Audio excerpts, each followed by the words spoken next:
오늘은 예수님께서 흔히들 최후의 만찬이라고 부르는 그런 날로 제자들과 유월절 만찬을 하신 날이죠. 그 후에 예수님께서는 감람산 아래 겟세마네 동산에서 기도하셨고, 그리고 체포당하신 후에 대제사장 가야바의 관저에서 시문을 받게 됩니다. 율법에 의하면 두세 사람이 증인이 있어야 죄가 성립되기 때문에 이들은 거짓 증인들을 세워 예수님의 죄를 만들고자 했고, 이것이 쉽지 않자 대제사장은 예수님께 내가 하나님의 아들 그리스도인지 우리에게 말하라 라면서 시문을 했습니다. 이에 예수님께서는 본인이 하나님의 아들 그리스도이심을 분명하게 밝히셨죠. 그러자 대제사장은 예수님을 신성모독으로 몰아세웠고, 예수님의 얼굴에 침을 뱉고 주먹으로 치고 손바닥으로 때리는 등 모욕을 하면서, 사람들은 68절에서 보는 것처럼 그리스도야 우리에게 선지자 노릇을 하라, 너를 친 자가 누구냐 하면서 예수님을 조롱했습니다. 자, 이런 상황에서 베드로가 바깥쪽을 보고 있었죠. 그런데 한 여종이 와서 베드로를 알아보았고 너도 갈릴리 사람 예수와 함께 있었도다 하였는데 이를 완강하게 부인합니다. 이런 일이 3번 반복되었고 곧 닭이 울었습니다. 그러자 베드로는 예수님의 말씀에 닭 울기 전에 내가 나를 3번 나를 부인하리라 하신 그 말씀이 생각이 나서 밖에 나가 심히 통곡하고 말았죠. 오늘날 이스라엘에 가면 바로 이곳 예수님께서 체포되셔서 시몬당하신 대제사장의 관저와 그 위에 세워진 교회가 있습니다. 예루살렘 시온산 중턱에 있는 교회로 베드로 통곡교회라고 합니다. 라틴어로는 갈리칸투스라는 이름이 이제 붙여져 있는데요. 이게 무슨 뜻이냐면 닭이 울었다라는 뜻입니다. 그리고 이곳 교회의 터가 대제사장 가야바의 관저라고 하는데, 그래서 이 교회 맨 아래층에는 감옥이 있습니다. 그러니까 지하 감옥이 있는데 거기에는 이제 주로 이제 종교 사범들, 제사장들이 이제 이렇게 재판할 수 있는 그런 사람들이 이제 가두는 그런 곳이었고, 그 지하 감옥 가운데는 독방이 하나 있습니다. 거기에 예수님께서 갇혀 계셨던 것으로 그렇게 여겨지고 있죠. 여러분 패션 오브 더 크라이스트라는 영화를 보셨을 겁니다. 그 영화에 보면 가야바 관저에서 예수님께서 신문당하시는 장면이 나옵니다. 신문 후에 27장 1절에서 보는 것처럼 새벽에 모든 대제사장들과 백성의 장로들이 예수님을 죽이려고 함께 의논하는 동안 예수님을 제 감옥에 가두어 두었는데, 영화의 이 장면에서 사람들이 다 흩어지고 마리아가 관저들 바닥에 귀를 댑니다. 그리고 카메라 앵글이 아래로 내려가고 이윽고 감옥이 나오는데 예수님께서 그 감옥에 손이 묶인 채로 있고 위를 올려다보는 장면입니다. 바로 예수님께서 갇혀 계셨던 감옥이 지금도 남아 있습니다. 이스라엘에 있을 때 자주 그 감옥에 갔었는데 그곳에서 과연 예수님은 어떠셨을까, 이런 생각을 해본 적이 있습니다. 그곳에서 과연 무엇을 생각하고 계셨을까, 그런 이제 생각을 해보았습니다. 성령께서 주시는 감동이 있었는데 그것은 그 지하 감옥에서 예수님의 마음에 바로 내가 있었다는 것이었습니다. 빛도 들어오지 않는 무덤과도 같은 그 감옥에서 예수님의 마음에는 바로 내가, 바로 우리가 있었다는 것을 깊이 느끼게 하셨는데 얼마나 큰 은혜가 있었는지 모릅니다. 이는 저뿐만 아니라 함께 갔던 분들이 그런 은혜를 받았고 몇 분은 뜨거운 눈물을 흘렸습니다. 그래서 십자가의 길의 실제적인 시작은 바로 대제사장의 관저부터라고 할 수 있는 것이죠. 그곳에서 우리는 예수님의 고난을 목격하게 됩니다. 이 말씀을 드리는 이유는 체포되어 고난 받으시는 예수님의 마음에는 우리가, 바로 내가 있었다는 것을 말씀드리고 싶어서입니다. 이 사실을 우리가 늘 기억할 수 있기를 바랍니다. 예수님의 마음에 내가 있었기에 그 모진 고난을 감당할 수 있으셨던 것입니다. 이 패션 오브 더 크라이스트, 이 영화, 이 패션이라는 이 말, 우리는 보통 이제 열정으로 알고 있지만 이 말은 고난이라는 뜻을 또 갖고 있습니다.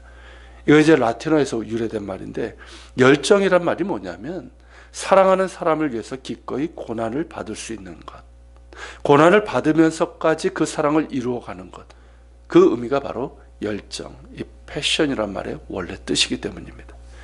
여러분, 무엇이 예수님의 고난을 이끌었을까요? 바로 나를 향한 사랑 때문입니다. 그 뜨거운 사랑의 열정 때문에 주님께서는 십자가의 고난의 길을 가실 수 있으셨던 겁니다. 나를 향한 주님의 뜨거운 열정이 오늘 이 시간 우리의 심령을 적실 수 있기를 바랍니다. 그래서 나를 향하신 주님의 열정으로 인해서 내가 구원받아 하나님의 자녀가 되었고 이런 놀라운 은혜를 살아가고 있음에 감사하고 또 주님의 뜨거운 열정을 기억하며 그 사랑으로 말미암아 이 세상 가운데서 구별되고 승리하는 삶을 살아갈 수 있기를 바랍니다. 그리고 우리는 이 교회의 이름과 이 교회 건물 모양에서 베드로의 아픔을 보게 됩니다. 앞서 말씀드린 것처럼 이 교회 이름이 베드로 통곡교회라고 했잖아요. 근데 이제 닭이 울었다라는 이제 갈리칸투스라는 그런 이제 이름이 붙여 있는데 그런 까닭에 이 교회는 여느 교회와는 다른 특징이 있습니다. 그것이 뭐냐면 십자가 위에 닭이 있습니다. 그러니까 실제 살아있는 닭이 아니라 십자가 위에 닭 모양으로 이렇게 만들어 놓았습니다.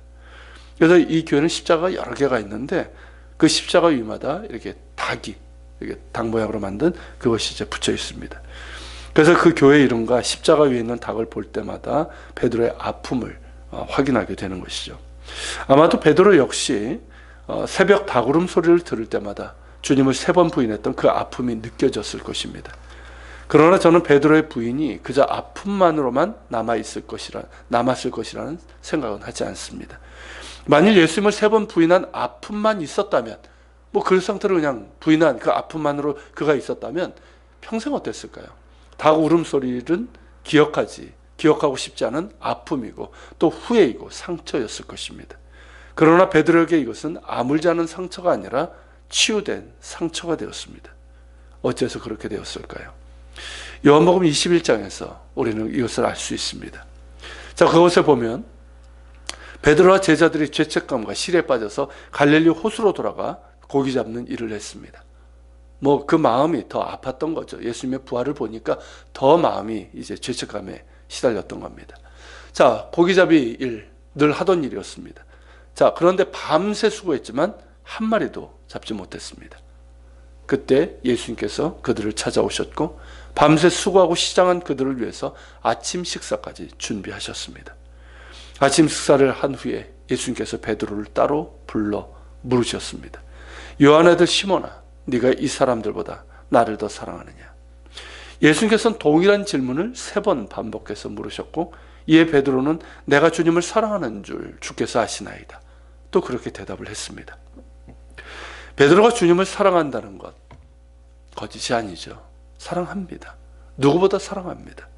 그러나 사랑하는 주님을 3번이나 모른다고 부인한 그 죄책감과 아픔으로 인해서 그는 차마 자신 있게 말할 수 없었습니다.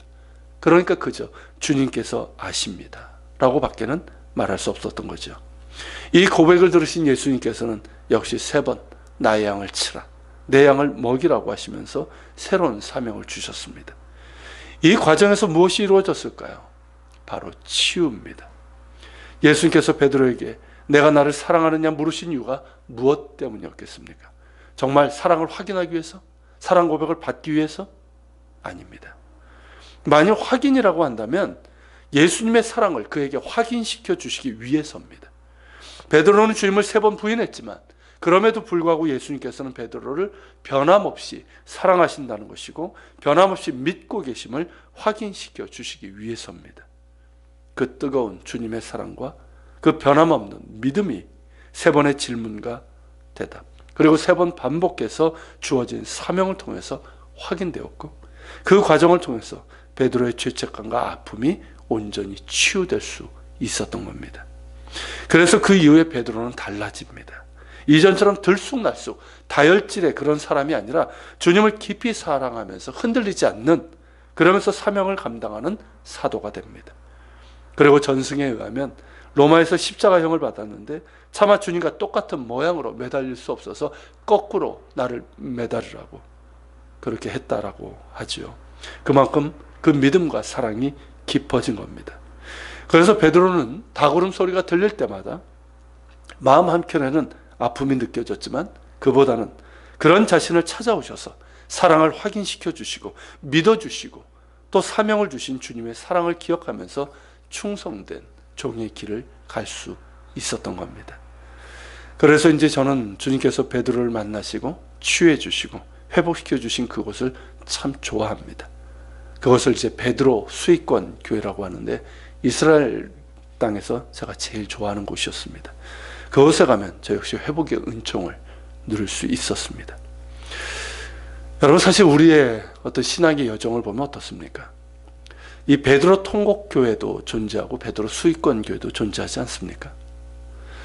우리 역시 베드로처럼 주님을 부인한 적이 얼마나 많습니까? 3번만이 아니라 수없이 많이 말로, 행동으로, 삶으로 주님을 부인했습니다. 그럼에도 우리가 이런 은혜를 누리는 까닭은 무엇입니까? 주님의 변함없으신 사랑 때문이고 우리의 허물과 잘못을 덮어주시는 그 열정 때문이고 불충한 나를 여전히 믿어주시는 믿음 때문입니다. 변함없으시고 믿어주시는 그 사랑 때문에 지금의 내가 있는 겁니다. 나의 나던 것은 오직 주의 은혜입니다. 여러분, 이 사랑을 기억합시다. 그리고 이 사랑을 받은 자답게 이제는 더 성숙한 믿음으로 주님 앞에 설 수 있기를 바랍니다. 또한 나를 충성되게 여겨 여전히 믿어주시고 또 직분 주시고 사명을 주신 주님께 감사하는 마음으로 충성할 수 있는 우리가 될 수 있기를 바랍니다. 같이 기도합시다. 사랑하는 주님, 내가 바로 베드로입니다. 주를 위해서 내가 죽을 수 있습니다 라고 얘기했던 베드로, 그러나 주님을 3번 부인했던 주님, 그런 베드로가 바로 나고 베드로보다 더 형편없는 게 납니다. 그러나 그런 베드로를 찾아가셔서 그를 회복시켜 주시고 치유해 주시고 사명까지 주셨던 주님, 여전히 그를 사랑하시고 믿어주신 주님, 그런 사랑과 은혜를 우리에게도 주심에 감사합니다. 주님, 나를 믿어주시고 사랑해 주시는 주님의 그 은혜를 기억하면서 더 주님 사랑하게 하시고 주님 맡겨주신 사명 잘 감당하는 저희들 되게 하여 주옵소서. 더 주님 사랑하는 저희들 되게 하여 주옵소서. 우리 기도하며 나아갑시다.